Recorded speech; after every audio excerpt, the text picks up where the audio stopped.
Cooking is my sanctuary. Sharing scrumptious recipes make my heart sing. Welcome back to Cooking with Ash. Today in the kitchen, I will be sharing my mouth-watering pan-seared red snapper recipe.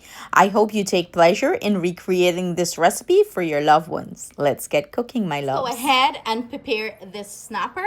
So I have here 4 red snapper, medium-sized one.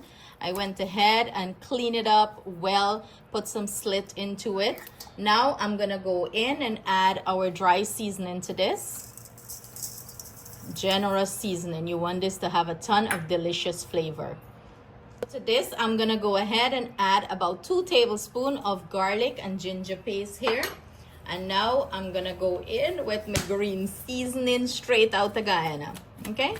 Add some nice green seasoning here. So now I'm gonna go in and massage all this delicious seasoning into our fish. You wanna get it all inside, all over. Mix it in well. Oh, it's smelling so good already. And this recipe, again, is inspired by Dee's Cafe in Georgetown, Guyana, straight out of GT. We had a blazing pan-seared snapper there, or grilled snapper, you would say. And this is not them recipe though, okay? It's my take on it.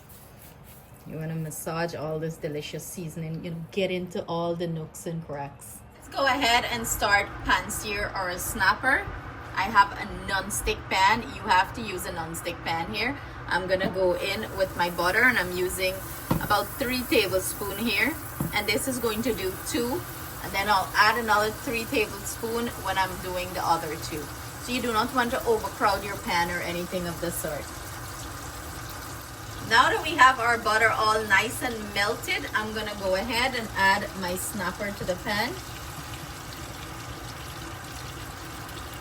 And like I mentioned, I'm doing 2 at a time because I do not want to overcrowd the pan. I want this to get a nice sear. And you're gonna keep this on medium to low heat, and you want it to cook nicely on one side before you flip it. So I would say about maybe 6 minutes into this, we're going to flip it. And I'm gonna put my timer on so I have an accurate time on it. And you wanna take a lid and pop a lid on this, so it can sear nice, and you can trap the heat in, and it's gonna cook the snapper nicely. It's been about 6 minutes now. I'm gonna go ahead and flip my snapper over. Look at that beautiful char and color it has on it. Yum. So I'm gonna go ahead and flip this other one. Look at that. Beautiful, beautiful. And remember to keep this on medium to low heat. We're gonna cover this back and leave it for about another 6 minutes. Because remember, you want it to cook properly. You want the bone to cook. You want it to cook like it fall off. The meat from the fish fall off the bone. So this is what our snapper is looking like. This took exactly 15 minutes. It's cooked inside and out. I'm going to go ahead and remove this and put the other 2. And as soon as it cools down a little bit, I'll dig into it so you can see how juicy and flaky this snapper is. And this beautiful pan-seared snapper, of course, I paired it with some callaloo rice and boil and fry ripe plantains. Go ahead, Atiana, break into it. Should I use my hand? You can use your fork. Ooh, look at that flesh. Look how juicy and seasoned that is. She's gonna go in for a bite. Chef's kiss, baby. Oh my god. Best fish? So good, right? So delicioso. Why haven't you made this yet?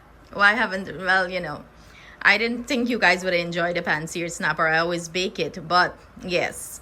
Big up to Dee's Cafe for this inspiration. What you rate it? A 10 out of 10. There, guys. So I hope you give this pan-seared snapper a try. Believe me, when I tell you the meat is falling off the bone, it's literally falling off the bone. Look at all that seasoning inside. It's so mouth-watering. You guys are going to love it. Stay blessed, stay safe. Bye. Bye. Mwah. See you guys soon with another delicious recipe.